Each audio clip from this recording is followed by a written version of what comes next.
So you've taken some photos and something got in the way of your photos. You're either out in nature and there was a car driving by, or if you're taking a portrait and there's people in the background and you just wish you could remove them in real life. But fortunately, you can remove them in the post-production. Today in Photoshop, I'm going to show you 3 different ways to remove objects in the backgrounds of your photos. Before we jump on in, be sure to subscribe if you want to see more stuff like this. I got a lot of videos coming out and I'd really appreciate the subscribe. Now let's jump on in. Open up your image in Photoshop, and I got my image right here. It is a photo I took in New Hampshire. I was on the side of a road and I got some photos of the beautiful scenery during the fall, and there were some cars in the road that decided to get in front of my photo. No problem, let's remove them. I'm going to show you the 3 different ways how to remove them right now. So we have the clone stamp tool, the content aware move tool, and the patch tool. So let's go with the clone stamp tool first.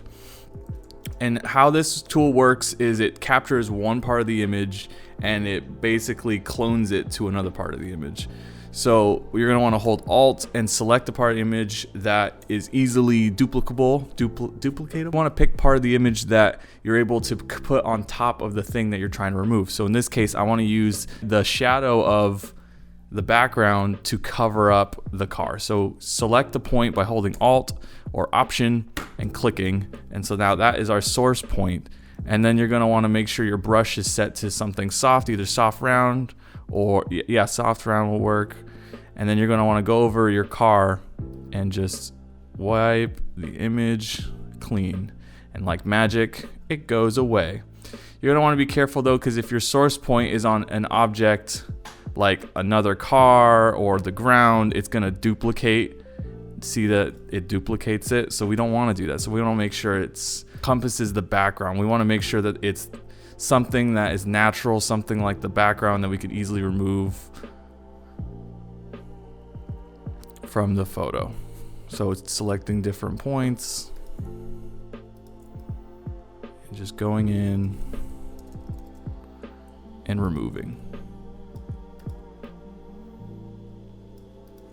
And like that, it's gone.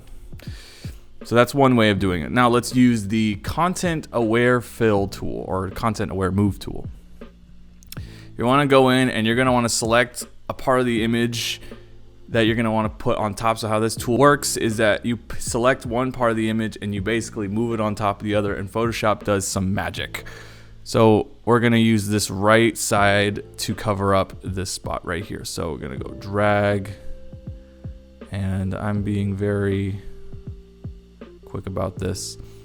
Click and drag over the top of the car and hit the check mark and then Command D to reveal, and voila, your car is gone.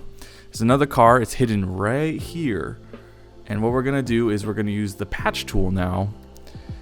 So you're gonna wanna go over the truck with the patch tool, and you're going to want to make sure that content aware is filled, and then you want to click and drag to the right or left. You're going to have to experiment with it. So we'll drag to the left and then click Command D. It's not perfect, but the truck's gone. All right, cool. So the vehicles are gone, but now we have these road signs. So those are the 3 different ways. So now you can choose which one will work best. You can either use the patch tool to remove this sign and then drag to the right, or you can use the clone stamp tool, which I think is the best tool to use in this situation. Hold Alt, click on the right, and then just click and drag to remove the sign.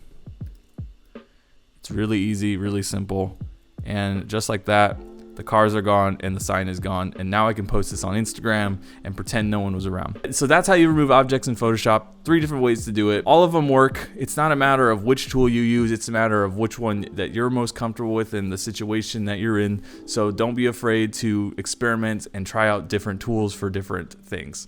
If you like the video, hit the like button. If you want to see more content like this, be sure to subscribe. Doing more tutorials like this, type in what you want to see, what tutorials, what do you want to learn. I would love to hear from you. Thank you so much, and I will see you in the next one.